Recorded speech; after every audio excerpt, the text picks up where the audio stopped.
श्रीमद्भागवत भागवत गीता तृतीय सेकंड का चौथा अध्याय का बढ़ते क्रम में श्री भगवान कहने लगे, मैं तुम्हारी आंतरिक अभिलाषा जानता हूँ, इसीलिए मैं तुम्हें वह साधन देता हूँ जो दूसरी के लिए अत्यंत दुर्लभ है। उद्धव, तुम पूर्व जन्म में वसु थे, विश्व की रचना करने वाले प्रजापतियों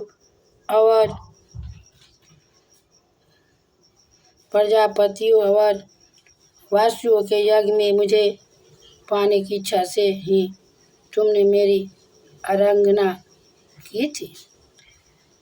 साधु स्वभाव उद्धव, संसार में तुम्हारा यह अंतिम जन्म है, क्योंकि इसमें तुमने मेरा अनुग्रह प्राप्त कर लिया है। अब मैं मर्तलोक को छोड़कर अपने धाम में जाना चाहता हूँ।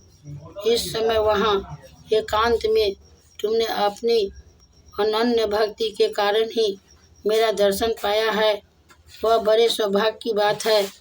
जब पूर्व काल में पद कल्प के आरंभ में मैंने अपने नाभि कमल पर बैठे हुए ब्रह्मा को अपनी महिमा के प्रकट करने वाले जिस श्रेष्ठ ज्ञान का उपदेश किया था और जिसे विवेकी लोग भागवत कहते हैं, वही मैं तुम्हें देता हूँ।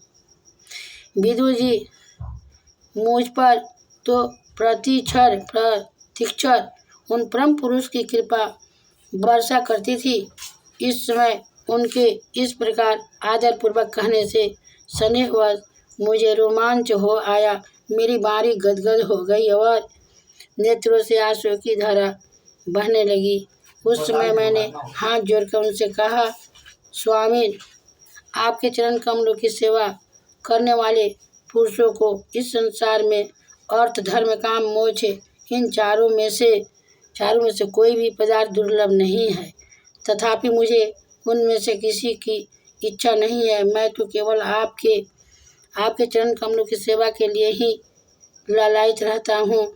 प्रभो, आप निष्क्रिय होकर भी कर्म करते हैं, अजन्मा होकर भी जन्म लेते हैं, काल रूप होकर भी शत्रु के डर से भागते हैं और द्वारका के किले में जाकर छिपे रहते हैं तथा स्वात्मा राम होकर भी 16,000 स्त्रियों के साथ रमन करते हैं।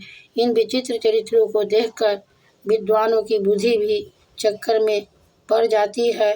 देव, आपका स्वरूप ज्ञान सर्वथा अबाध और अखंड है, फिर भी आप सलाह लेने के लिए मुझे बुलाकर जो भोले मनुष्यों की तरह बड़ी सावधानी से मेरी सम्मति पूछा करते थे। प्रभु, आपकी वह लीला मेरे मन को मोहित सा कर देती है। स्वामी, अपने स्वरूप का गुरु रहस्य प्रकट करने वाला जो श्रेष्ठ एवं समग्र ज्ञान आपने ब्रह्मा जी को बताया था, वह यदि मेरे समझने योग्य हो तो मुझे भी सुनाइए, जिससे मैं भी इस संसार दुख को सुगमता से पार कर जाऊं।